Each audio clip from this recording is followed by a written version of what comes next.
ஷுஐப் நபி அவர்கள் வந்து எக்கனாமிக் கரப்ஷனை எதிர்த்து என்ன செஞ்சாங்க? போராடினாங்க இல்லைங்களா? ஒரு நபியாகவும் இருந்தாங்க, தௌஹீதை எடுத்து சொன்னாங்க. அது மட்டும் அல்ல, அந்த சமுதாயத்துடைய பிரச்சனையை என்ன செஞ்சாங்க? சீர்படுத்த எவ்வளோ முயற்சி செஞ்சாங்க. இன்னைக்கு ஆனால் பார்க்கலாம், நிறைய தாயிகள் என்ன செய்கிறாங்க? பள்ளியோடு முடிந்து விடுகிறது அவங்களுடைய தாவா பணி. பள்ளியை விட்டு வெளியே வந்தால் சட்டையை கழட்டி வைத்து விடுவது போல அவர்களுடைய வாழ்க்கை இருக்கிறது. சமுதாய பிரச்சனையை அவர்கள் கண்டுகொள்வதே இல்லை, அதற்கான எந்த ஸ்டெப்பும் எடுப்பதில்லை. இது அல்ல நபிமார்களின் வழிங்க. நபிமார்களின் வழி தௌஹீதையும் எடுத்து சொல்லுவாங்க, அந்த சமுதாயத்தில் இருக்கக்கூடிய சமுதாய பிரச்சனைகளையும் சீர்படுத்த நினைப்பாங்க. ஷுஐப் நபி அவர்களுக்கு தௌஹீதை எடுத்து சொன்னது மட்டுமல்லாங்க, அளவு நிலுவையில நீங்க மோசடி செய்யாதீங்க, நீதியை கொண்டு பூர்த்தி செய்யுங்கள். நீங்க உண்மையான மூமின்களாக இருந்தால் பக்கியத்துல்லாஹி ஹைருல் லக்கும் இன் குன்தும் முஃமினீன் என்று சொன்னாங்க. அல்லாஹ் உங்களுக்கு மீதப்படுத்துவதே உங்களுக்கு நன்மையுடையது, நான் உங்களை கண்காணிப்பாவன் அல்ல என்று சொன்னாங்க. 87வது ஆயத்தை நீங்க பார்க்கலாம்.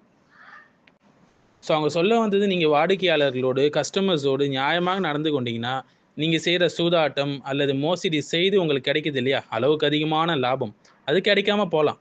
ஆனால் அல்லாஹ் உங்களுக்கு வெட்டு வைத்திருப்பதே உங்களுக்கு மிக சிறந்தது. அந்த மீதி இருக்கக்கூடிய அந்த ஹலாலான சம்பாத்தியம் பறக்கக்கூடியது. ஸோ எக்கனாமிக் கரெக்ஷனை, பொருளாதார ஊழலை என்ன செஞ்சாங்க? அல்லாஹ்வுடைய உதவியை கொண்டு அந்த சமுதாயத்தில் இல்லாமல் ஆக்கணும் அவங்க செஞ்சாங்க. மதியன் மக்களுக்கு அனுப்பப்பட்ட தூதர் நபி ஷுஐப் அலைஹிஸ்ஸலாம் அவர்கள்.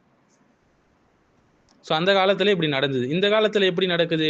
தொழிலாளர்களுக்கு சரியான கூலி இல்லாமல் அநியாய கூலி நிர்ணயிப்பது, குழந்தை தொழிலாளர்கள் அவர்களை வைத்து வேலை வாங்குவது, தொழிற்சாலைகள் மற்றும் மருந்து நிறுவனங்கள், அதாவது ஃபார்மசியூட்டிகல்ஸ் பொருட்களை வந்து 1000 மடங்கு விலைக்கு விற்கக்கூடிய நிலை என்று பார்க்கலாம், ஒரிஜினல் விலையோட. இவை அனைத்தும் எதை சொல்லுது? அளவிலும் நிலுவையிலும் நியாயமின்றி குறைப்பதை தான் சொல்லுது. இந்த பாவத்துடைய நவீன வடிவம் இதுதாங்க. அளவு நிலுவையில குறைப்பது, மோசடி செய்வது என்பதுடைய நவீன வடிவம் இப்போ நம்ம பார்க்கலாம். ஸோ அல்லாஹ் சுப்ஹானஹு வ தஆலா தன்னுடைய தூதர்களை மனித வாழ்க்கையின் அனைத்து துறைகளிலும் வழிகாட்ட அனுப்பினான். நபி ஷுஐப் அலைஹிஸ்ஸலாம் அவங்க மதியன் மக்களுக்கு அனுப்பப்பட்டாங்க. அவங்களுடைய முக்கியமான பணியில் ஒன்று என்னது?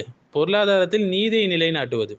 மதியன் மக்கள் செஞ்ச குற்றங்கள் என்னன்னு பார்த்தீங்கன்னா, வணிகத்தில் எடையை குறைக்கிறது, அளவு நிலுவையை குறைக்கிறது, ஏழைங்களை ஏமாத்துறது, மோசடியை வந்து வழக்கமாக கொள்வது, இதுதான் அவங்களுடைய வேலையாக இருந்தது.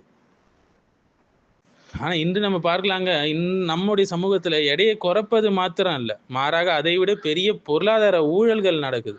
ஊழல் பெருச்சாளிகளாக இருக்காங்க. ஸோ அநியாய கூலிகளை நம்ம பார்க்கலாம். தொழிலாளர்களுக்கு உரிய சம்பளம் தராமல் அவர்கள் சுரண்டப்படுகிறார்கள். குழந்தை தொழிலாளர்கள் பார்க்கலாம், சைல்டு லேபர் இல்லைங்களா?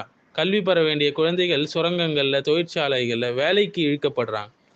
அடுத்து மருந்து நிறுவனங்கள் பார்க்கலாம். ஒரு மருந்தின் உண்மையான விலை வந்து 10 ரூபாக இருந்தாலும் அதை 1000 ரூபாய்க்கு விலையை விற்கிறார்கள். இது மனித உயிரையே வந்து வணிகமாக்குறதுக்கு சமம். அடுத்தது பொய்யான தரம், அதாவது நகலான பொருட்கள், தரமற்ற உணவு, கலப்பட எண்ணெய், இவை எல்லாம் அளவில் குறைத்தல் என்ற பாவத்தின் நவீன வடிவம் தாங்க. அடுத்து முக்கியமான டாபிக் வட்டி, ரிபா. மதியன் மக்கள் போல இன்று வங்கிகளில் வட்டி முறை கூட பொருளாதார ஊழலின் மூல காரணமாக இருக்கு.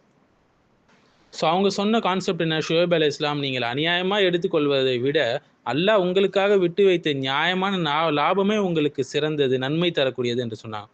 மோசடியில் கிடைக்கக்கூடிய அதிக லாபம் அழிவைத்தான் தரும். ஹலாலில் கிடைக்கக்கூடிய சிறிய லாபமோ பெரிய லாபமோ எப்போதுமே நன்மையும் பரக்கத்தையும் தரும். ஸோ இன்றைய முஸ்லீம் சமூகத்துக்கான பாடம் என்னன்னு பார்த்தீங்கன்னா, வணிகம், அரசியல், தொழில், மருத்துவம், எந்த துறையிலும் நாம் நியாயம் காப்பது தான் ஈமானுடைய அடையாளம். நியாயமற்ற லாபம் என்பது ஒரு ஹராமான விஷயம். உண்மையான வர்த்தகம் தான் நபிமார்கள் கற்பித்த சுன்னத்தாக இருக்கிறது. தொழிலாளிகளுடைய வியர்வை மண்ணில் விழறதுக்குள்ள அவங்களுடைய உரிய ஊதியத்தை நாம் கொடுக்க வேண்டும், நபி ஸல்லல்லாஹு அலைஹி வஸல்லம் கட்டளையிட்டாங்க.